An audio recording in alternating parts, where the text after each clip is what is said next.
Assalamualaikum. Welcome back students. Welcome back to another video tutorial from Learning with Rifa Jahan YouTube channel. So my dear students, today I'm gonna tell you the important short questions of chapter number 4, and that is the cell. So trust me, this video will be very helpful for all of you. So don't miss the single point of this video lecture. So without wasting of any time, let's begin. So this is the main slide जहां से आज हमने अपने short questions को discuss करना start करना है। अच्छा, ऐसा है कि स्टार्ट में मैंने आपको कहा कि आज की वीडियो आपके लिए बहुत हेल्पफुल है। वो हेल्पफुल क्यों है वो मैं आपको बता देती हूँ। पहली बात ये कि क्योंकि आपको पता है कि चैप्टर नंबर 4 जो सेल वाला है, एक तो ये थोड़ा लेंथी चैप्टर है, दूसरा ये कि आपको पता है कि थोड़ा सा कॉम्प्लेक्स सा चैप्टर है, थोड़ा बोरिंग चैप्टर है। सेल के डिफरेंट ऑर्गेनेलीज को डिफरेंट पर्सपेक्टिव से डिस्कस किया हुआ है इस चैप्टर में।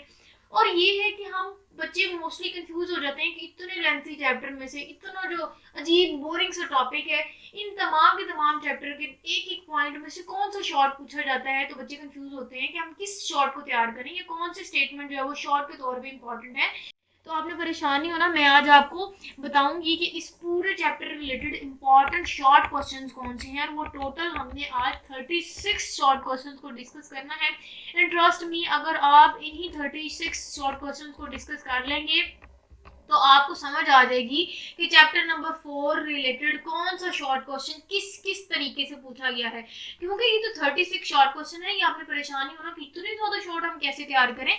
बार बार एक ही पॉइंट जो है वो रिपीट किया हुआ है इन शॉर्ट क्वेश्चन में, और वो मैं इसलिए रिपीट करती हूँ ताकि एक टॉपिक रिलेटेड जो डिफरेंट स्टेटमेंट्स बोर्ड में पूछी गई है या डिफरेंट तरीके से अगर एक ही टॉपिक पूछा जाता है तो वो किस तरीके से किस तरह पूछा जाता है, ताकि आप कंफ्यूज ना हो। पेपर में बच्चे को टॉपिक आता होता है लेकिन पूछने का अंदाज कुछ इस तरह का उसको समझ नहीं आता कि इसमें हम किस तरह डिटेल लिखें, तो वो बच्चा कंफ्यूज होकर वो पॉइंट या वो सवाल ही छोड़ देता है। ठीक, सो आज हमने basically important previous board short questions को डिस्कस करना है। ये वो शॉर्ट क्वेश्चंस हैं जो बार बार पेपर में पूछे जाते हैं। मैं उन शॉर्ट क्वेश्चंस को आपके साथ डिस्कस करूंगी, आपने अपने रजिस्टर पर उनको नोट डाउन करना है। इनके आंसर्स मैं नहीं बताऊंगी बिल्कुल भी, क्योंकि बहुत ज़्यादा लेंथी हो जाएगी। 36 अगर मैं शॉर्ट क्वेश्चंस को डिस्कस करना शुरू कर दूं, इनके आपके आंसर्स बताना शुरू कर दूं, तो फिर ये लेक्चर वीडियो बहुत लंबी हो जाएगी। तो आपने क्या करना है, जस्ट आपने आज शॉर्ट क्वेश्चंस को नोट डाउन करना है, और अगर आपको उन शॉर्ट क्वेश्चंस के आंसर बुक से ना मिले या आपको लेट सपोज कोई पॉइंट नहीं आता इस चैप्टर का और आपको आज पता लगा कि वो ये तो बहुत इंपॉर्टेंट शॉर्ट क्वेश्चन है, आप क्या करें, मैम ने भी नहीं बताया और ये इंपॉर्टेंट है और मुझे आता नहीं, तो आपने क्या करना है, अपने चैनल पे जाना है, उस स्पेसिफिक टॉपिक को सर्च करना है, उससे रिलेटेड मेरी लेक्चर वीडियो पड़ी होगी, वो देखिएगा, अपने कॉन्सेप्ट्स को क्लियर कीजिएगा और अपनी परेशानी आसान कीजिएगा। ठीक है, चलिए जी स्टार्ट करते हैं। अपने पहले शॉर्ट क्वेश्चन से वो ये है कि describe the silent feature of cell theory. Cell theory के डिफरेंट जो फीचर्स थे वो पूछ रहे हैं, आपने लिखने हैं, आप 2 नंबर को जस्टिफाई कर देंगे। Next is question number 2, and that is differentiate between resolution power and magnification power. Basically दो चीजें इसमें पूछी गई हैं। सबसे पहले वो पूछ रहे हैं कि resolution power क्या होती है, दूसरा वो पूछ रहे हैं magnification power क्या होती है, और इन दोनों को आपने रिलेट करना है, मतलब कि इन दोनों का डिफरेंस बताना है कि अगर इन दोनों में कुछ सिमिलैरिटी है या अगर इन दोनों में कुछ डिफरेंसेस हैं तो आपने यहाँ मेंशन करने हैं। तो नेक्स्ट जो इम्पोर्टेंट शॉर्ट क्वेश्चन बनता है इस चैप्टर का, that is how can you justify that cell is a unit of structure and function of living organism. So सबसे पहले ये हाउ वाला जो है ना, ये कॉन्सेप्चुअल क्वेश्चन होता है, और बच्चे हाउ वाले क्वेश्चन को देख के वैसे घबरा जाता है और भाग जाता है और सिर्फ डेफिनेशन और डिफरेंशिएट वाला क्वेश्चन को उठा के करने लग जाता है। हाउ वाला बेसिकली ये रीजनिंग क्वेश्चन होते हैं, कॉन्सेप्चुअल क्वेश्चन जिसको बोलते हैं, ये पेपर में पूछे जाते हैं। अब ये भी एक कॉन्सेप्चुअल क्वेश्चन है, लेकिन ये इतना मुश्किल नहीं है जितना आपको लग रहा होगा। वो पूछ यही रहे हैं कि आप ये चीज हमें बताएं कि सेल जो है वो स्ट्रक्चरल और फंक्शनल यूनिट कैसे है लिविंग ऑर्गेनिज्म का। तो आपने जस्ट सेल को डिफाइन करना है, सेल के बारे में डिटेल लिखनी है, आप उसमें ये बताएं कि सेल कैसे स्ट्रक्चरल और फंक्शनल यूनिट है लिविंग ऑर्गेनिज्म में। That's it. जब आप रीजन दे देंगे आप उसको सही से जस्टिफाई कर सकते हैं। So next important short question आता है, that is what do you know about the basic components of eukaryotic cell. Basically eukaryotic cell की डिटेल वो पूछ रहे हैं कि यूकैरियोटिक सेल के जो बेसिक डिफरेंट कंपोनेंट्स हैं वो कौन से, आपने बता देना है। उसके बाद जो इम्पोर्टेंट शॉर्ट है वो ये है कि what do you know about fluid mosaic model of plasma membrane. Plasma membrane का जो फ्लूइड मोज़ेक मॉडल है वो आपने उसको एक्सप्लेन करना है, दैट्स इट। उसकी डिटेल बतानी है, आप उसके बारे में क्या जानते हैं, सारी की सारी डिटेल अगर आपने एक्सप्लेन कर दी वो आप 2 नंबर को जस्टिफाई कर सकते हैं। एक और इम्पॉर्टेंट शॉर्ट बनता है इस चैप्टर का, that is what are intrinsic protein and extrinsic protein. Intrinsic protein क्या होता है और एक्सट्रिंसिक प्रोटीन क्या होता है, इसको आप दोनों को डिफरेंशिएट करें, ठीक है, दैट्स इट, आप इसको सही से आंसर कर देंगे। नेक्स्ट जो शॉर्ट है that is what is facilitated transport. Facilitated transport क्या होती है, ठीक है, फैसिलिटेटेड ट्रांसपोर्टेशन क्या होती है, वो आपने डिटेल यहाँ लिखनी है, तब आप इसको सही से आंसर कर पाएंगे। नेक्स्ट इंपॉर्टेंट शॉर्ट बनता है that is what are the physiological differences among SER and RER। Basically वो स्मूथ एंडोप्लाज्मिक रेटिकुलम और रफ एंडोप्लाज्मिक रेटिकुलम में डिफरेंस पूछ रहा है। अब देखिए ना, ऐसा है कि बच्चे को पता होता है कि स्मूथ एंडोप्लाज्मिक रेटिकुलम की क्या डिटेल है, रफ एंडोप्लाज्मिक रेटिकुलम की क्या डिटेल है, लेकिन क्योंकि इन्होंने SER लिखा है, RER लिखा है, तो बच्चा इस क्वेश्चन को देख के कहता है ये तो मुझे पता ही नहीं, पता नहीं SER क्या होता है। तो मैंने आपको स्टेटमेंट को एक्सप्लेन कर दिया कि वो बेसिकली स्मूथ एंडोप्लाज्मिक रेटिकुलम और रफ एंडोप्लाज्मिक रेटिकुलम के अंदर जो डिफरेंसेस हैं दोनों में, वो पूछ रहे हैं। नेक्स्ट इज एक और इम्पॉर्टेंट शॉर्ट बनता है इस चैप्टर का, दैट इज व्हाट इज पोलीसोम। पोलीसोम के बारे में पूछा जाता है। याद करें, मैंने आपको कहा था जब मैंने पोलीसोम पढ़ाया था, मैंने कहा था ये इंपॉर्टेंट पॉइंट है, ये शॉर्ट में पूछा जाता है, ठीक है। अब आपको पता है कि जब मैं चैप्टर में पढ़ा रही थी ना इन पॉइंट्स को, तब भी मैंने वहाँ शॉर्ट क्वेश्चन एक एक करके मेंशन किया, लेकिन उन शॉर्ट क्वेश्चंस के अलावा भी जो बोर्ड में पूछे जाते हैं या जो इस पूरे चैप्टर रिलेटेड शॉर्ट बनते थे, मैंने उनको कलेक्ट किया और एक वीडियो बना दी ताकि आपके लिए आसानी हो जाए। कहाँ आप पूरे चैप्टर के लेक्चर्स को देखिए और उनमें से शॉर्ट को उठाएं, मैंने आपको सेपरेट बता दिया। Next is short question number 10 and that is describe glycogenosis type 2 and Tay सैक्स डिजीज। इन दोनों को आपने डिफरेंशिएट करना है, इन दोनों को आपने डिस्क्राइब करना है। एक और इम्पॉर्टेंट टर्म है इस चैप्टर की, दैट इज ग्लाइऑक्सिलेट साइकिल। क्या होता है, उस साइकिल को आपने एक्सप्लेन करना है। एक और शॉर्ट क्वेश्चन बनता है इस चैप्टर का, that is what are physiological difference among microtubules. Microtubules की डिफरेंस पूछ रहा है, किससे, माइक्रोफिलामेंट से, इंटरमीडिएट फिलामेंट से। बेसिकली तीन टर्म्स को वो कह रहा है कि आप एक्सप्लेन करें कि माइक्रोट्यूब्यूल्स क्या होते हैं, माइक्रोफिलामेंट्स क्या होते हैं, इंटरमीडिएट फिलामेंट्स क्या होते हैं। इन तीनों के बारे में आपने डिटेल लिखनी है, तो यही तो वो डिटेल पूछ रहा है, पूछने का अंदाज थोड़ा डिफरेंट है। नेक्स्ट जो एक और इम्पॉर्टेंट शॉर्ट बनता है इस चैप्टर का, वो ये है कि व्हाट आर क्रिस्टी। क्रिस्टी क्या होता है ये आपको पता ही है, ठीक है, आपके माइंड में इसका आंसर भी आ गया होगा। और वो पूछ रहे क्रिस्टी की इंपॉर्टेंस क्या है, एक नंबर क्रिस्टी को एक्सप्लेन करने का और एक नंबर उसकी इंपॉर्टेंस लिखने का, ठीक है। नेक्स्ट इंपॉर्टेंट जो टर्म थी इस चैप्टर की, जो शॉर्ट रिलेटेड इंपॉर्टेंट थी, that is what is stroma and what is grana. Stroma क्या होता है, ग्रेना क्या होता है, इन दोनों को डिफरेंशिएट करना। ये दोनों डिफरेंस जो है वो पेपर में बार बार पूछा गया था, मैंने मेंशन कर दिया। Next is differentiate between diploid cell and binucleate cell. कि डिप्लॉयड सेल और बाइन्यूक्लिएट सेल क्या होता है, इन दोनों को डिफरेंशिएट करें। एक और जो इम्पोर्टेंट टर्म है इस चैप्टर की, जो शॉर्ट रिलेटेड इम्पोर्टेंट है, that is describe various movements involved in the transport of materials across the cell membrane। जो सेल मेम्ब्रेन के अक्रॉस ट्रांसपोर्ट ऑफ मटेरियल होती है, वो डिफरेंट मूवमेंट्स आपने बतानी है, ठीक है। अब ऐसा है कि ये मैं आपको थोड़ा सा कम्प्लेक्स है, तो मैं आपको बता दूं, इसमें ना काफ़ी सारी बेसिकली इनमें मूवमेंट्स आ जाती हैं, जिसमें डिफ्यूजन आ जाती है, ऑस्मोसिस आ जाती है, फैसिलिटेटेड डिफ्यूजन आ जाती है, ठीक है, फैसिलिटेटेड ट्रांसपोर्ट भी जिसको बोलते हैं, एक्टिव ट्रांसपोर्ट आ जाती है, पैसिव ट्रांसपोर्ट आ जाती है, एंडोसाइटोसिस आ जाता है, एक्सोसाइटोसिस आ जाता है। सो ऐसे आप कहेंगे मैम अगर इसमें इतने ज़्यादा इवेंट्स है तो ये शॉर्ट किस लिहाज से। यहाँ मैंने ये स्टेटमेंट मेंशन करने का मेरा मकसद ये था कि मैं आपको सिर्फ एक अलार्मिंग साइन दे दूं कि ये जो डिफरेंट मूवमेंट्स होती हैं वो भी इंपॉर्टेंट है। देखिए, हो सकता है वो ये भी पूछ लें कि जी डिफरेंट मूवमेंट्स के नाम बताएं जो कि इन्वॉल्व होते हैं ट्रांसपोर्ट ऑफ मटेरियल में अक्रॉस सेल मेम्ब्रेन। तो आपने समझना है कि वो पूछ ये रहे हैं कि सेल मेम्ब्रेन के अंदर बाहर जो ट्रांसपोर्ट ऑफ मटेरियल होता है ये डिफरेंट मूवमेंट्स के बाद होता है, और वो डिफरेंट मूवमेंट्स कौन कौन सी, ये नाम लिखे, ठीक है। अब नाम भी आ सकते हैं जिसमें मैंने आपको डिफरेंट नाम बताए, और ये एक एक करके डेफिनेशन भी पूछ सकते हैं। तो ये सारे के सारे आपने मूवमेंट्स को एक बार देख लेना है, ठीक है। नेक्स्ट है जी, state various structural modification in a cell involved in a secretion.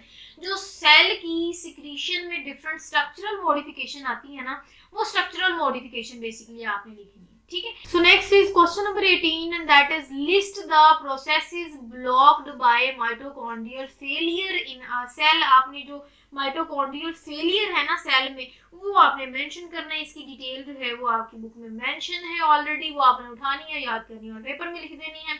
Next जो इम्पोर्टेंट शॉर्ट आता है that is what will happen if a chromosome loses it's centromere.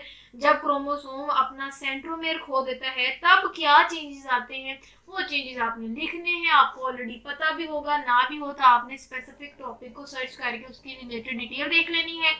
Next is question number 20 and that is there any similarity between bacterial and plant cell wall. कि क्या कोई similarity होती है bacterial और plant cell में, ठीक है। वो सिमिलैरिटी आपने देखनी है। वो सिमिलैरिटी स्ट्रक्चरल रिलेटेड भी हो सकती है, वो केमिकली सिमिलैरिटी भी हो सकती है, फंक्शनल सिमिलैरिटी भी हो सकती है, ठीक है। वो डिफरेंट आपने इनकी सिमिलैरिटीज को डिफरेंशिएट करना है या फिर मेंशन करना है।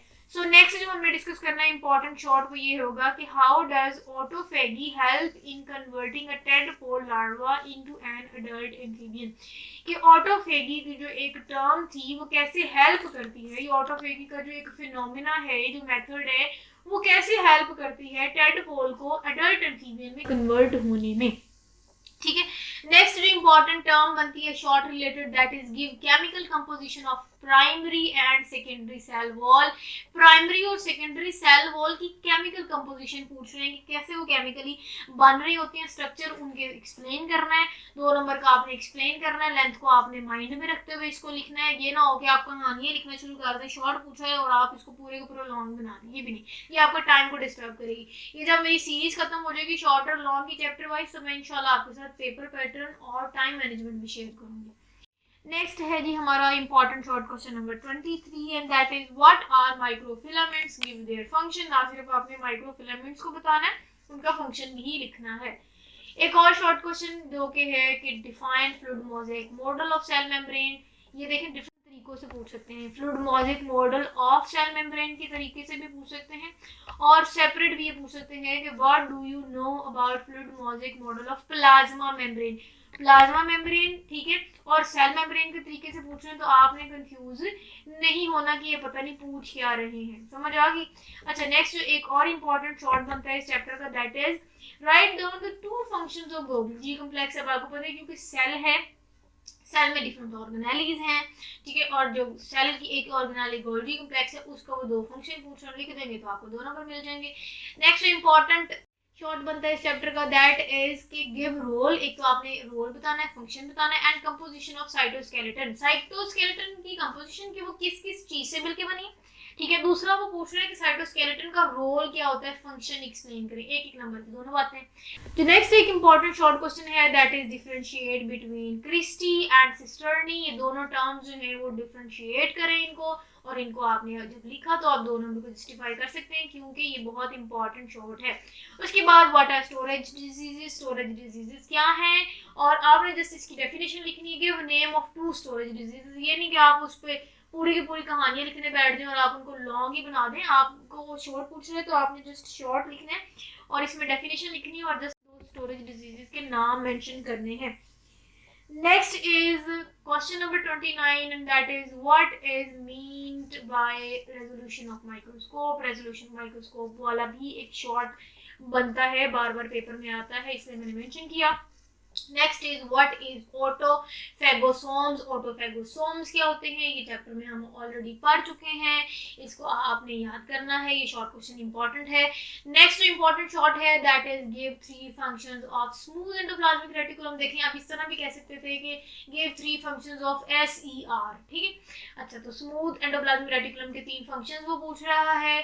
उसके बाद पूछ रहे हैं what are intermediate filaments. Intermediate filaments क्या होते हैं, उसको अब तो सेपरेट भी आ जाते हैं, बाजू का इनका डिफरेंस जो है वो माइक्रोफिलामेंट्स या माइक्रोट्यूब्यूल्स के साथ भी पूछा गया है।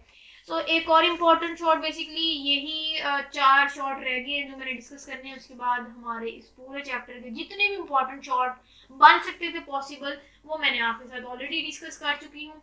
नेक्स्ट शॉर्ट है जी write important postulates of cell theory. अब देखिए ना ये क्वेश्चन इस तरह भी पूछा गया था पास बोर्ड पेपर्स में, मैंने देखा तो इसमें ये इस तरह भी पूछा गया था कि write the features of cell theory, ठीक है, या ये इस तरह भी आ सकता है कि write important postulates of cell theory. तो कंफ्यूज आपने नहीं होना, अब आप परेशान ही हो जाए कि पता नहीं फीचर्स क्या होते हैं और पोस्टुलेट्स क्या होते हैं। बात एक ही है, बताने का मकसद भी ये है कि आज मैंने सिर्फ शॉर्ट क्वेश्चन बताने और स्टेटमेंट्स को एक्सप्लेन करना है, आंसर मैं नहीं दे रही।